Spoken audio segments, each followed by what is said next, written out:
Laughter echoed through the pristine combat chamber of the Galactic Military Academy, the kind of laughter that cut deeper than any blade.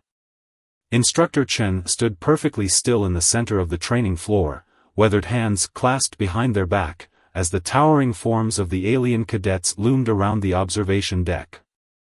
"Instructor," rumbled Zex-427, a crystalline being whose silicon-based body could withstand the vacuum of space, "why should we learn combat from a species that hasn't even mastered interstellar travel without help?"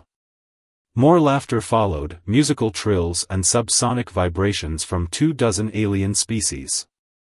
Chen had heard it all before. Humans were too soft, too fragile, too primitive. The Academy had only accepted human instructors as a political courtesy after Earth joined the Galactic Alliance. But where others saw weakness, Chen saw opportunity.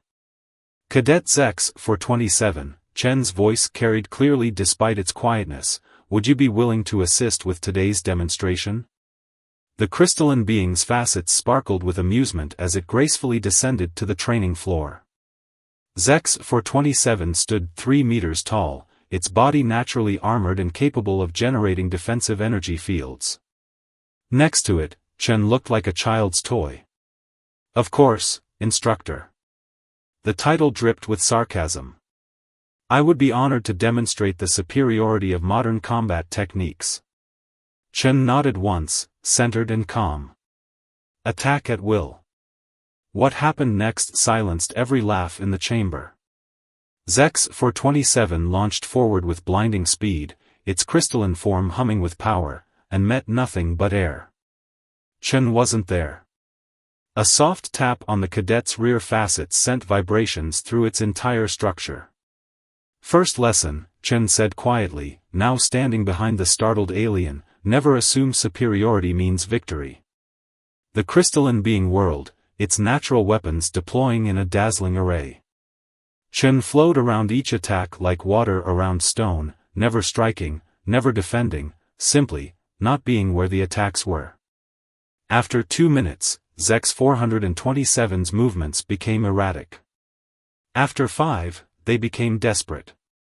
At the 7-minute mark, the mighty alien cadet stumbled, its energy reserves depleted. Chen caught them before they could fall. The chamber was dead silent. "I see potential in all of you," Chen addressed the watching cadets, supporting their exhausted classmate.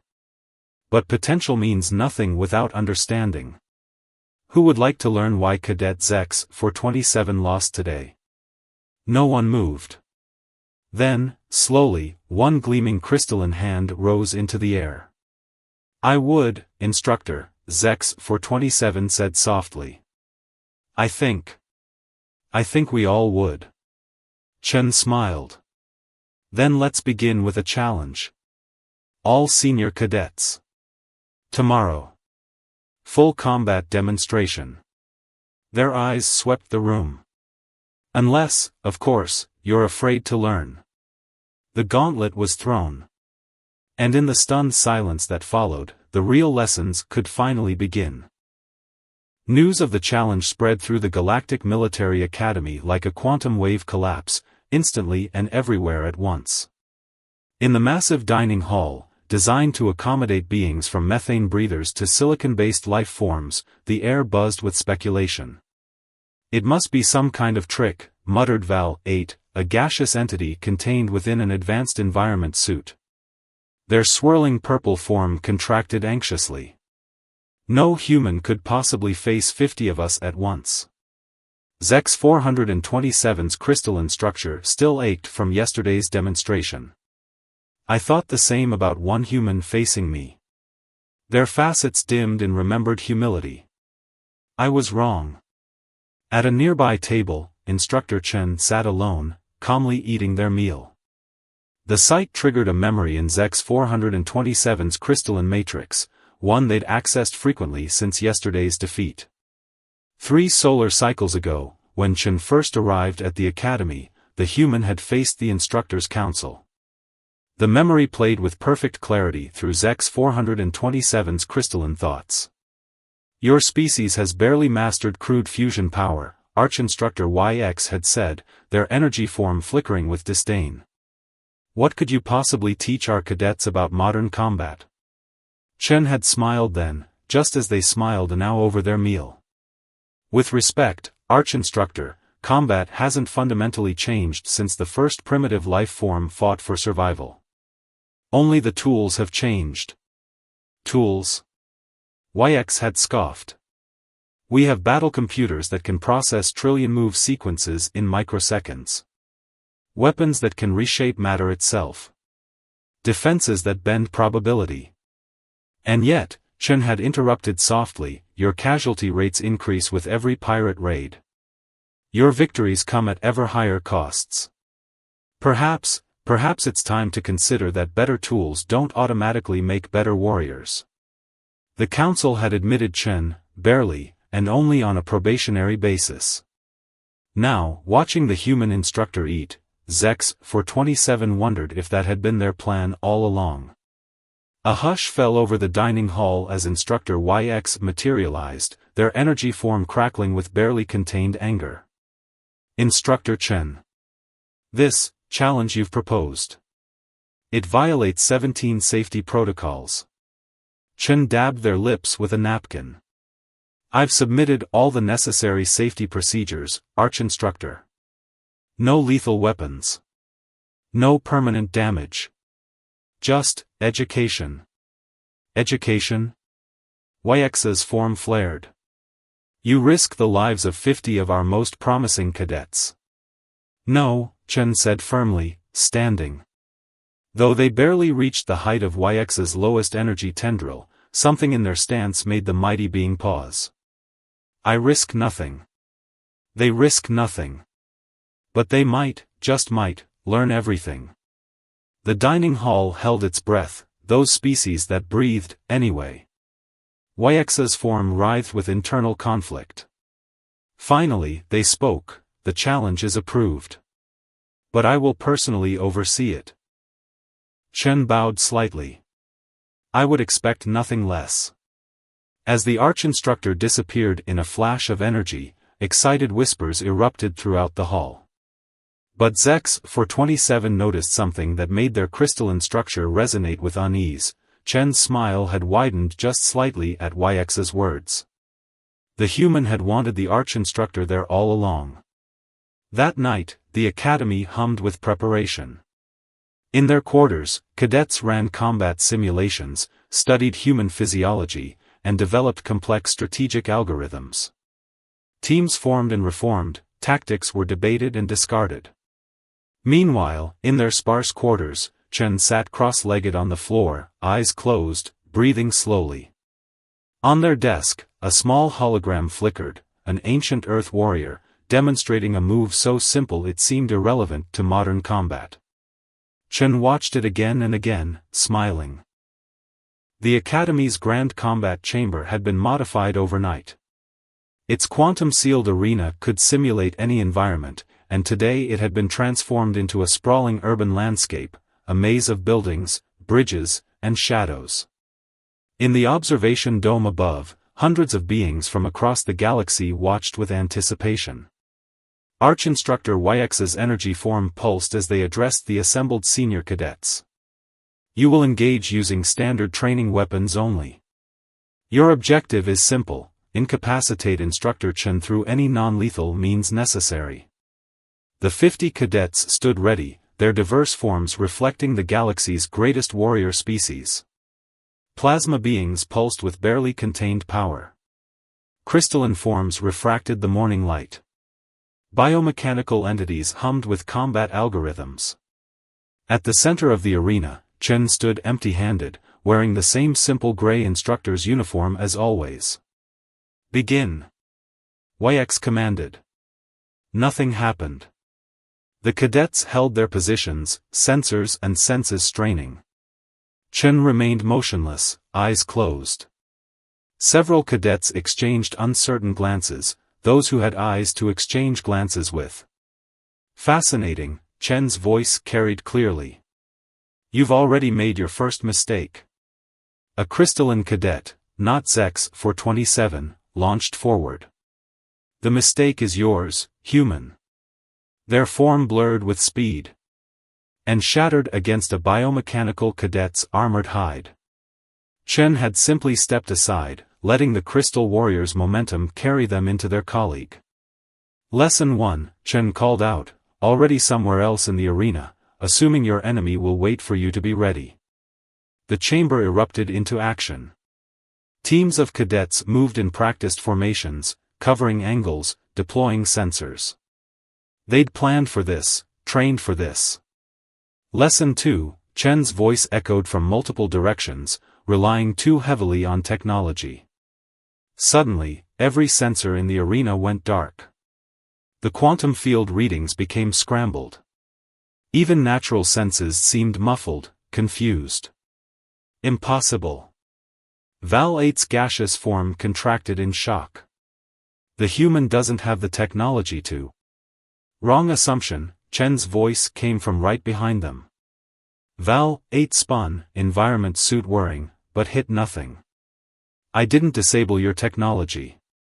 I just introduced a few variables your sensors never thought to look for. One by one, cadets found themselves disabled, not through force, but through a series of seemingly impossible coincidences. Crystal Warriors found their resonant frequencies disrupted by careful taps.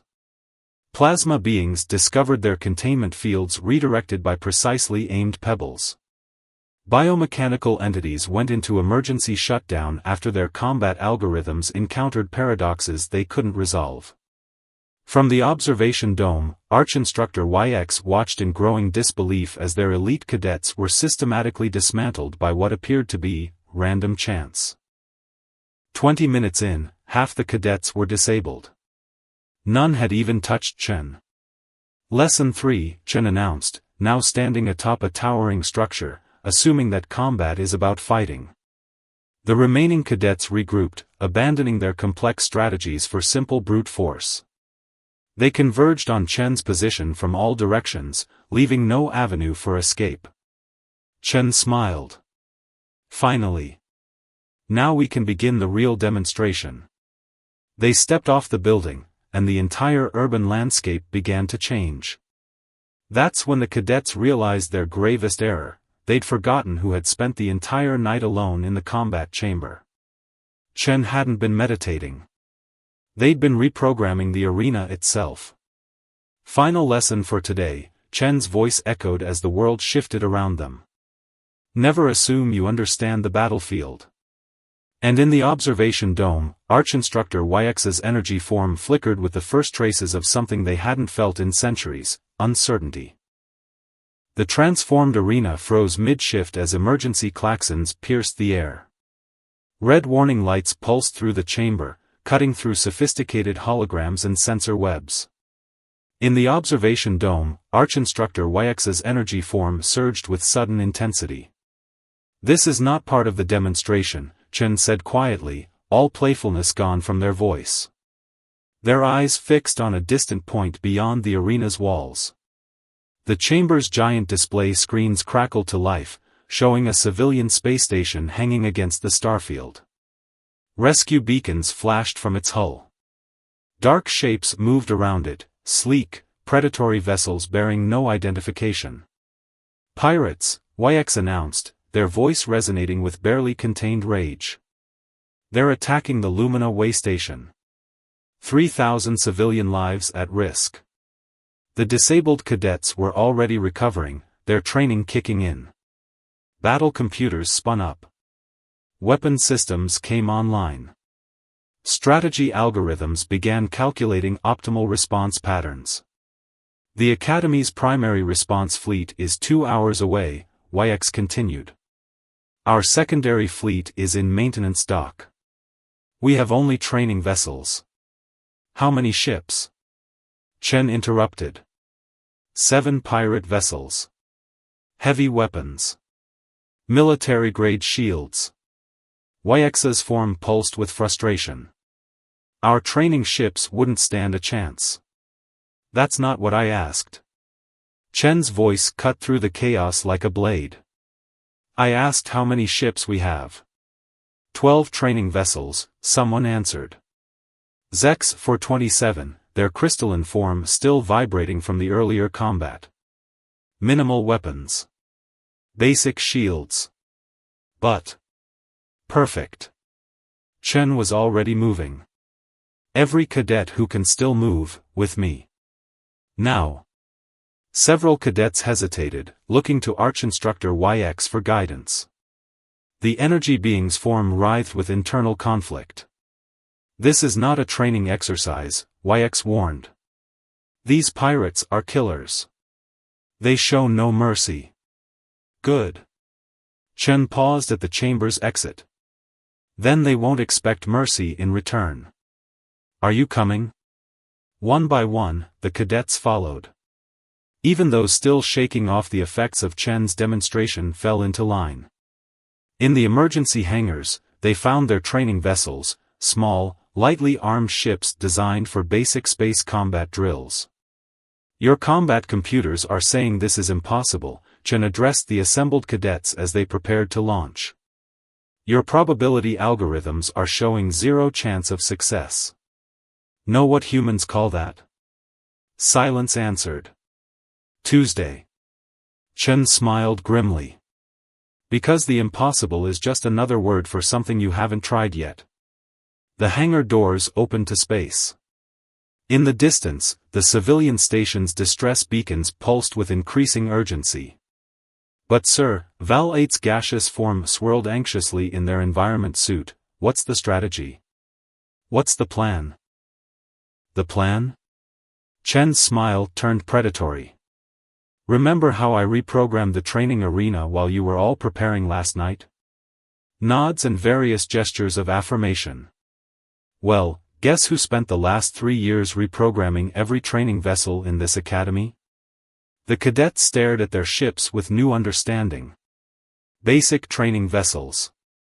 Minimal weapons. Standard shields. All completely normal. On the surface. Arch-Instructor, Chen clicked into the command channel. Request permission to demonstrate some real human combat techniques.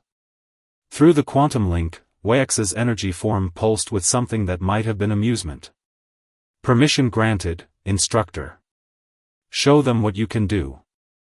As the small fleet of training vessels moved into attack formation, Chen's voice came through one final time. Lesson 5. Never bring a quantum cannon to a human fight. The pirate vessels spotted the approaching Academy ships and responded with derisive laughter, much like the cadets had once laughed at Chen. Their long-range scanners showed only training vessels, hardly a threat to their military-grade weapons. Spread out, Chen commanded. Pattern Echo 7. Echo 7?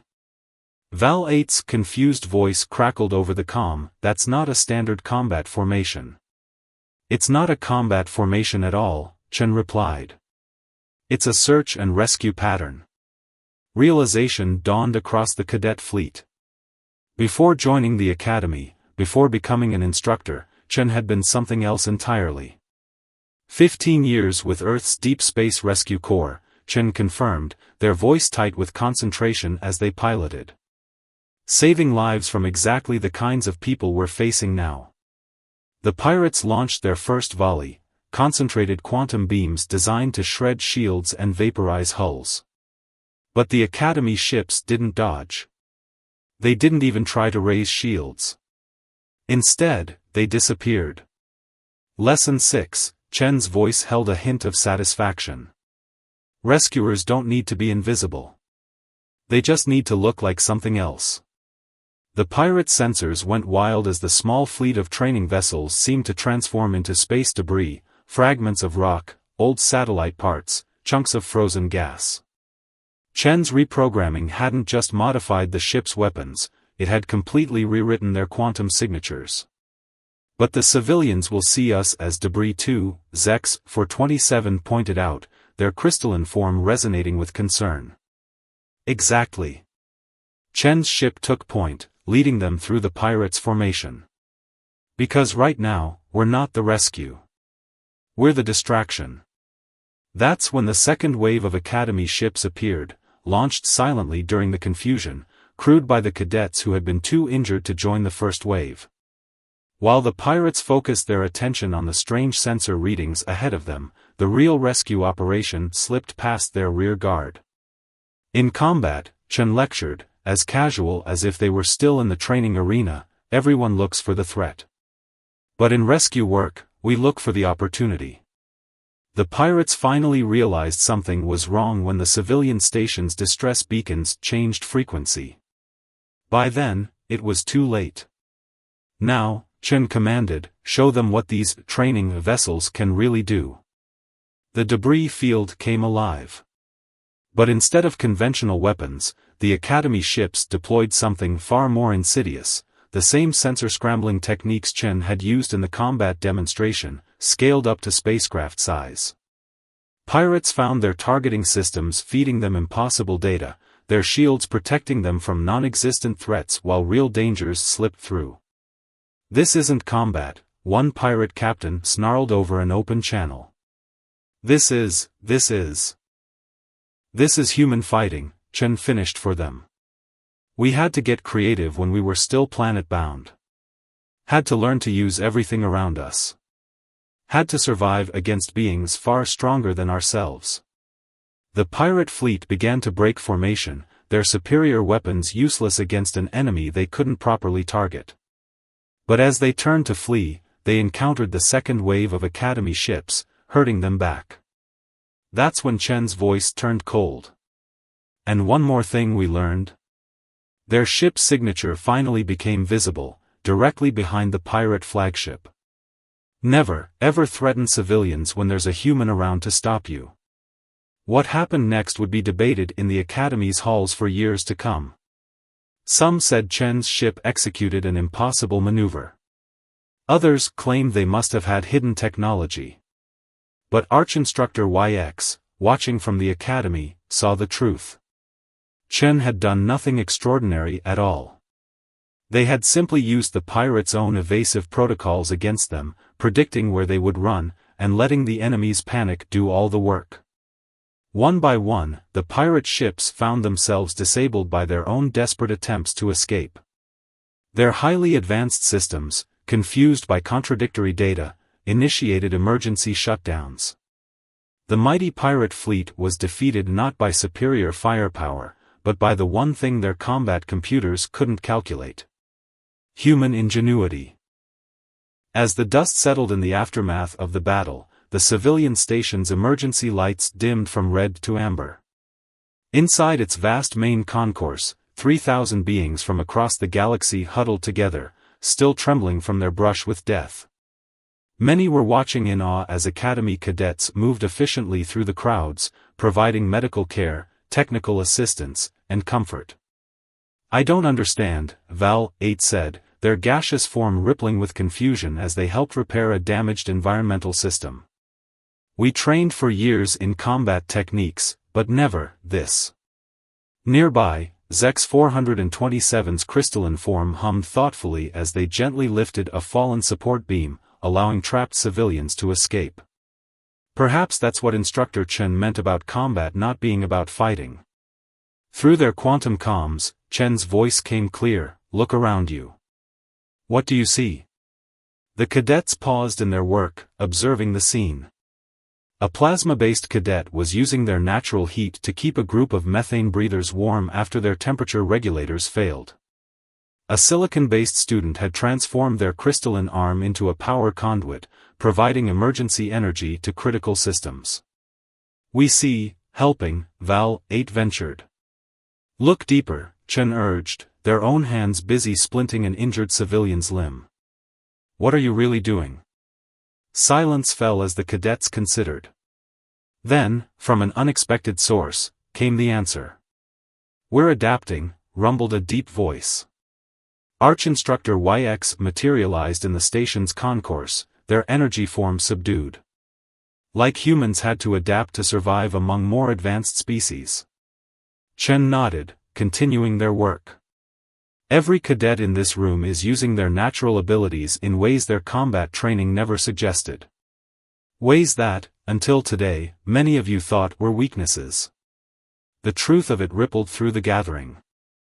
A methane-breathing cadet who'd always been told their gaseous nature made them vulnerable was now using that same trait to detect atmospheric leaks. A heavy-gravity species once mocked for their slow movement had become living anchors, stabilizing damaged sections of the station. But the pirates, Val-8 persisted, we defeated them without. Did we? Chen looked up, eyes twinkling. Are you sure about that? As if on cue, the station's main screens activated, showing the disabled pirate fleet. The cadets watched in surprise as Academy ships carefully towed the powerless vessels into stable orbits, ensuring no ships would drift into dangerous space. You mean we're saving them too? Zex 427's crystalline structure flickered with disbelief. After what they tried to do? Lesson 7, Chen said softly, helping another injured civilian to their feet. True strength isn't about who you can defeat. It's about who you choose to protect. Even your enemies. The cadets watched as rescue operations continued on both the station and among the pirate fleet. Slowly, understanding began to dawn. Every technique Chen had taught them, from the combat demonstration to the space battle, had been about one thing: preserving life. But it was Arch-Instructor YX who asked the question they'd all been wondering. You knew, didn't you? About the pirates. About all of this. Chen's smile held a hint of mystery. Did you really think Earth joined the Galactic Alliance without proving our worth first? Humanity's Deep Space Rescue Corps has been quietly saving lives across this sector for decades. Including, perhaps, a certain energy-based being who found themselves stranded in an ion storm 30 years ago? YX's form flickered with what might have been embarrassment. I had wondered why your application looked familiar. A slow ripple of realization spread through the gathered cadets. Their mysterious human instructor hadn't been sent to the academy to learn from them. They had been sent to teach. But before anyone could respond, every emergency light in the station suddenly flashed crimson. New alarms blared, different from before. More urgent. Chen's expression turned grim. And now, they said quietly, the real test begins. The station's emergency lighting bathed everything in blood red as new warnings screamed across every display. The pirate attack hadn't been random. It had been a diversion. Station core destabilizing, the automated system announced. Quantum cascade failure imminent. Estimated time to critical mass, 15 minutes. The civilians, barely recovered from the last crisis, began to panic. But Chen's voice cut through the chaos like a blade through fog. What do you see? The assembled cadets froze. It was the same question from their training, from the combat demonstration, from every lesson Chen had ever taught. But this time, they knew how to look. The pirates' weapons couldn't have caused this. Zex 427's crystalline form vibrated with sudden understanding. Someone had to have access to the core directly.